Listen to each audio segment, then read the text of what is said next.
تلك الرسل فضلنا بعضهم على بعض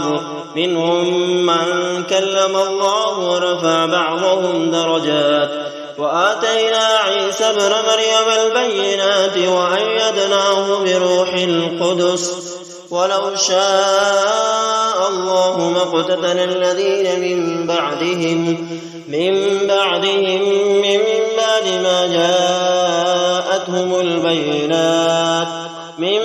ما جاءتهم البينات ولكن اختلفوا فمنهم من آمن ومنهم من كفر ولو شاء الله ما اقتتلوا ولكن الله يفعل ما يريد. يا أيها الذين آمنوا أنفقوا مما رزقناكم